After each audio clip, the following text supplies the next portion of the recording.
जय श्री कृष्ण। कैसे हैं आप लोग? कैसे हैं घर में सब? ज़रूर बताइएगा।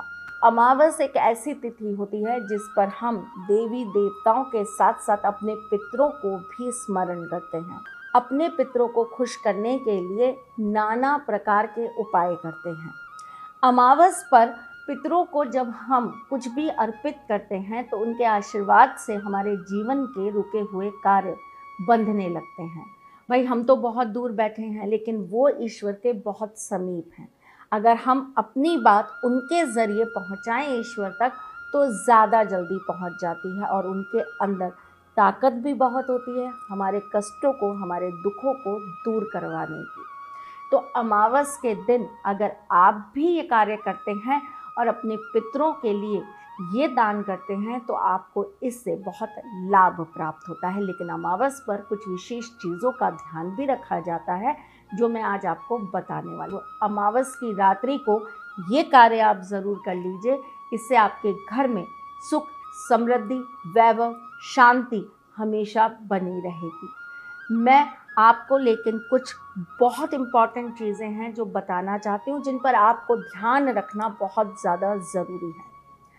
आप भी ध्यान रखिए, अपने बच्चों को भी ध्यान रखवाइए और अगर अपनी जानकारी में अपने रिश्तेदारों में भी यह चीज़ आप फैलाएं तो आपके लिए बहुत अच्छा रहेगा। अमावस के दिन कभी भी दक्षिण की तरफ मुख कर आपको भोजन नहीं करना चाहिए। ये एक बहुत विशेष जानकारी है जिस पर सबको बहुत ज़्यादा ध्यान रखना चाहिए।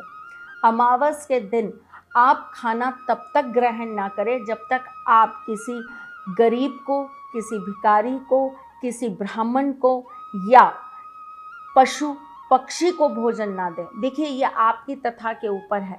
अगर आप भोजन पहले निकाल के ब्राह्मण को करा देते हैं तो इससे अच्छा कुछ नहीं हो सकता। ब्राह्मण नहीं मिलते तो आप किसी गरीब को खिला दीजिए।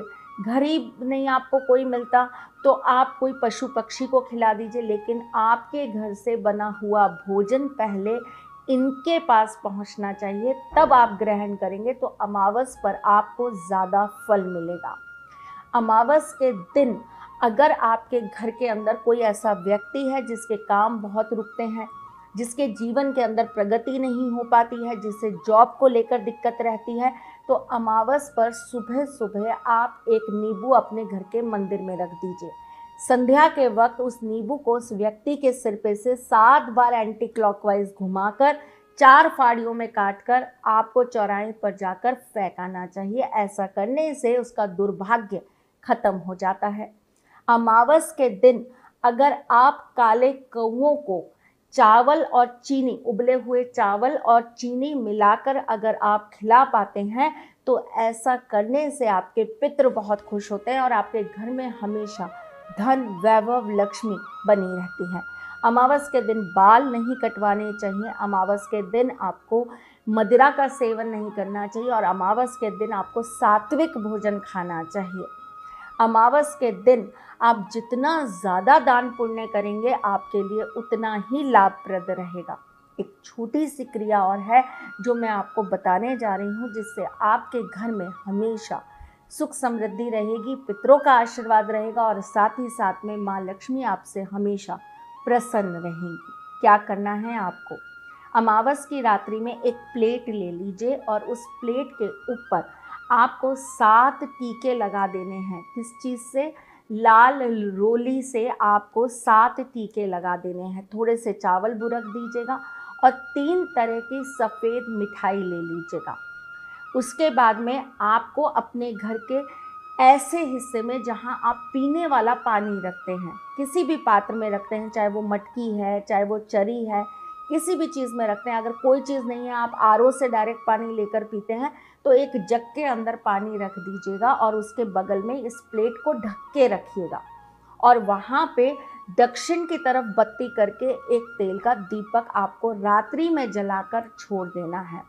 ठीक उसी समय आपको अपने घर की छत पर जाकर थोड़ी सी सफ़ेद उड़द की दाल, जो धुली हुई दाल होती है ना उड़द की, वो और चावल लेकर आपको अपने घर की छत पर डाल देना है।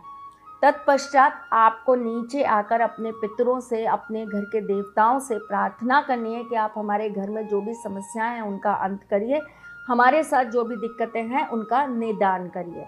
और उस दिन आपको रात्रि में बिस्तर पर नहीं सोना, आपको ज़मीन पर ही सोना है। अगले दिन सुबह ये जो थाली थी जिसके अंदर आपने ये 3 तरह की मिठाई रखी थी, इसे ले जाकर आप चौराहे पर रख देंगे। थाली को आप वापस घर पर ले आएंगे। जो पानी था जग के अंदर आपने रखा था, उस पानी को आप ले जाकर अपने घर के बाहर किसी पशु पक्षी के लिए किसी चीज़ में डालकर छोड़ आएंगे। चाहे आप मिट्टी का कोई पात्र ले लीजिएगा, ऐसी चीज़ में जाकर आप रखकर छोड़ दीजिएगा। और जो दिया है उसे आप अपने घर के बाहर फेंक दीजिएगा।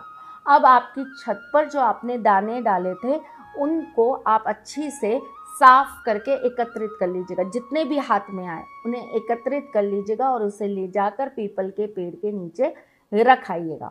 अब कुछ लोग मुझे ये बोलेंगे हमारे घर में छत नहीं है, हम तो फ्लैट्स में रहते हैं, या हम लोग ऐसे रहते हैं कि हमारे यहाँ कोई खुला ऐसी जगह नहीं है।